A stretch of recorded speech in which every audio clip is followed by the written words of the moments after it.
¿Sabías que Ferrari pudo haber alterado el auto de Hamilton sin su consentimiento justo antes de una carrera? Y que esa acción terminó en un accidente que pudo haberse evitado. Lo que Vasseur reveló después del GP de los Países Bajos podría ser el escándalo técnico más grave de la era híbrida. ¿Estamos ante una traición dentro de Ferrari? Todo apuntaba a que sería un domingo estratégico, con condiciones climáticas favorables y sin grandes amenazas externas. Desde la vuelta de instalación, el auto de Hamilton mostró estabilidad, y su ritmo durante las primeras vueltas fue consistente, colocándose cómodamente entre los 6 primeros. Los radios no reportaban anomalías. La telemetría y el aspecto general no mostraban señales de alerta. Pero entonces, en la vuelta 23, todo se derrumbó. En uno de los tramos más técnicos del trazado, justo al salir de la curva 10 hacia la 11, el auto de Hamilton se descontroló de forma brusca. Una corrección exagerada del volante, una pérdida súbita de agarre en el eje trasero y una salida de pista sin posibilidad de recuperación. El coche terminó en la trampa de grava, con daños visibles, y Hamilton abandonando la carrera en un silencio sepulcral, incluso desconectado del radio del equipo.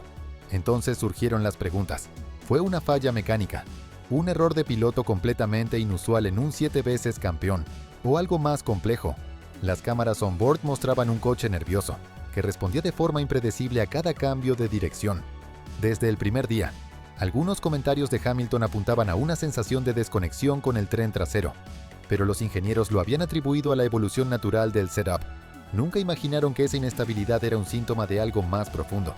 El accidente no fue solo un incidente aislado, fue la gota que derramó un vaso que se había estado llenando en silencio durante el fin de semana, porque desde las prácticas libres, los técnicos de Ferrari ya habían registrado una anomalía. El SF25 de Hamilton no se comportaba como preveían los modelos del simulador. Había una diferencia sutil, casi imperceptible a simple vista, pero constante.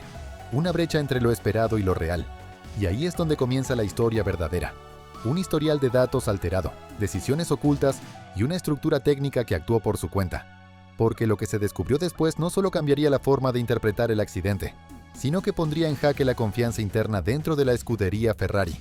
La verdadera dimensión del escándalo en Ferrari empezó a emerger horas después del abandono de Hamilton, cuando el equipo técnico decidió revisar con mayor detalle los registros de telemetría.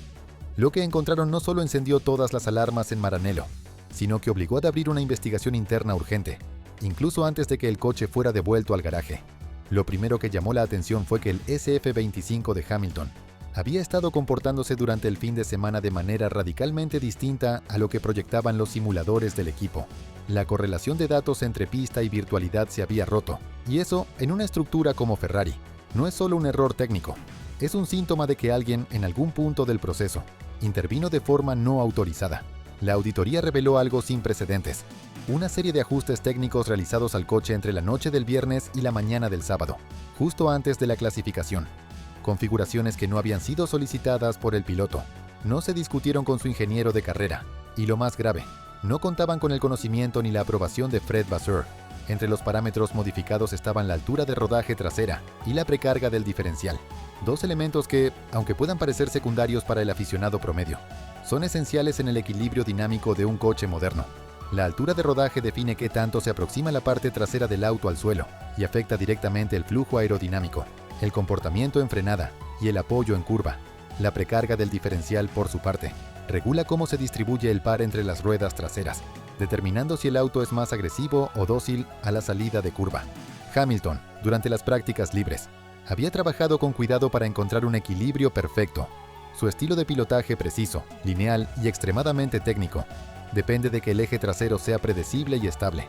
Es su zona de confianza. Lo que sucedió con estas modificaciones fue que esa estabilidad se evaporó.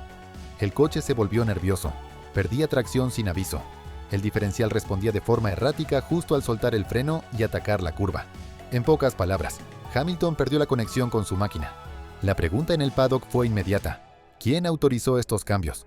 Y la respuesta fue aún más inquietante. Las modificaciones salieron del llamado Ferrari Central Performance Group, una unidad de élite dentro del equipo, encargada de supervisar y optimizar los parámetros de todos los monoplazas. Esta división, aunque trabaja en estrecha colaboración con los ingenieros de pista, tiene autonomía para ejecutar ajustes si considera que pueden beneficiar el rendimiento general. Pero cuando el piloto estrella de tu equipo siente que no puede confiar ni en los datos que recibe ni en las manos que ajustan su coche, la competitividad pasa a segundo plano. Lo que está en juego es la relación fundamental sobre la que funciona un equipo de Fórmula 1, la confianza mutua, y Ferrari en ese momento la había perdido. Cuando Fred Vasseur leyó el primer informe completo sobre las modificaciones hechas al SF25 de Hamilton, su reacción no fue simplemente de incomodidad técnica, fue una reacción emocional, una mezcla entre traición, incredulidad y furia silenciosa. Porque para un jefe de equipo que había llegado a Ferrari con la promesa de restablecer el orden, la transparencia y la competitividad, lo ocurrido en Zandvoort fue, en esencia, un golpe institucional desde dentro. Lo primero que hizo Vasseur fue detener todas las operaciones del Central Performance Group, ordenó un bloqueo temporal de acceso a los sistemas compartidos y solicitó una reunión inmediata con los responsables directos de esa unidad. No fue una simple revisión, fue el inicio de una purga. Durante esa reunión, que según fuentes internas se llevó a cabo en la hospitalidad de Ferrari apenas horas después del accidente, Vasseur fue tajante. Preguntó directamente quién había autorizado los cambios. Nadie respondió con claridad. Las responsabilidades se lanzaban de un ingeniero a otro. Y lo más grave, varios de ellos aseguraron que esas modificaciones eran ajustes rutinarios, un término que, en la Fórmula 1, tiene un significado claro y peligroso, pues sugiere que no era la primera vez que se hacían cambios sin consultar al piloto. Para Vasseur esa revelación fue devastadora, porque el problema ya no era solo lo ocurrido con Hamilton ese fin de semana. El problema era sistémico. Si la cultura dentro del equipo permitía manipular un coche sin informar al piloto, entonces había una falla de raíz, una falla que minaba el principio más básico de cualquier estructura de F1, la confianza operativa. Hamilton, mientras tanto, no hizo declaraciones explosivas en público, pero en privado su enojo era notorio. Exigió explicaciones. Quería saber qué motivó los cambios y quién los ejecutó. Y sobre todo, porque nadie se lo advirtió. Porque en una categoría donde cada milímetro cuenta, ser sorprendido con un auto que no responde como debe no solo es frustrante, es peligroso. Es jugar con la seguridad de un piloto. Vasseur entendió rápido que el conflicto no podía resolverse solo con disculpas internas o sanciones administrativas. Esto requería reestructurar por completo el flujo de decisiones técnicas dentro del equipo, una redefinición de roles, una nueva cadena de mando donde quede claro que ningún cambio puede implementarse sin la validación directa del piloto y su ingeniero de carrera. A estas alturas, la fractura era profunda. No se trataba solo de relaciones tensas, el ambiente dentro de Ferrari se había vuelto tóxico. Ingenieros desconfiando unos de otros, pilotos exigiendo mayor control sobre sus autos, y un jefe de equipo que sentía que había perdido el control sobre una parte crítica de su estructura técnica. Además, Vasseur sabía que este escándalo tenía implicaciones más allá del paddock. La prensa especializada ya olía sangre. Las cámaras empezaron a seguir cada gesto de Hamilton.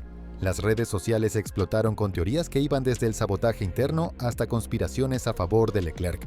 Y Ferrari, con su legado histórico, no podía permitirse otro año manchado por la desorganización interna. Lo más doloroso para Vasseur es que esta situación ocurrió en el año en que Ferrari por fin parecía tener un auto capaz de pelear por el campeonato. El SF25 no era perfecto, pero sí competitivo. La incorporación de Hamilton había elevado el nivel técnico del equipo. El trabajo de simulador se había intensificado. La comunicación con Leclerc era fluida. Y aún así, todo ese progreso ahora pendía de un hilo. Vasseur, en las horas siguientes, redactó personalmente una nueva directiva interna. A partir de ese momento, ningún grupo técnico dentro de Ferrari podría actuar de manera independiente en lo referente a la configuración del coche. Todas las decisiones deberían validarse en una reunión tripartita entre el piloto, su ingeniero de pista y un delegado técnico designado por el propio Vasseur. No más autonomía, no más sorpresas. El accidente de Hamilton en Zandvoort no fue simplemente una pérdida deportiva ni una falla técnica en una temporada agitada. Fue una ruptura. Y como siempre ocurre en la Fórmula 1, un evento de esta magnitud genera réplicas que van mucho más allá del domingo de carrera. Lo que comenzó como una investigación interna se convirtió en un sismo estructural dentro de Ferrari, cuyos efectos empezaron a sentirse tanto dentro como fuera del paddock. A nivel deportivo, las consecuencias fueron inmediatas. Ferrari perdió puntos valiosos en un campeonato donde cada unidad cuenta. La escudería no puede permitirse regalar posiciones frente a una Mercedes en crecimiento y un Red Bull que, aunque más vulnerable que en temporadas anteriores, sigue siendo letal en manos de Verstappen. Cada abandono de Hamilton no solo representa puntos perdidos, es una oportunidad desperdiciada de consolidarse como contendientes serios al título de constructores. Y en este caso, fue un abandono causado desde dentro, no por factores externos. Y mientras todo esto sucedía, el foco mediático se intensificó. Los medios especializados empezaron a hablar de una crisis de control en Ferrari. Resurgieron con fuerza comparaciones con los años oscuros del equipo, cuando la política interna devoraba el rendimiento en pista. Y aunque Vasseur hizo lo posible por apagar el incendio con comunicados institucionales, la historia ya se le había escapado de las manos. ¿Qué opinas? ¿Fue esto un sabotaje interno o un error técnico mal gestionado? ¿Puede Hamilton recuperar la confianza después de lo ocurrido? ¿O crees que esta herida marcará para siempre su paso por Ferrari? ¿Debería Vasseur tomar decisiones más radicales, incluso si eso implica reorganizar por completo la estructura técnica del equipo? Quiero leer tu opinión. Déjala abajo en los comentarios.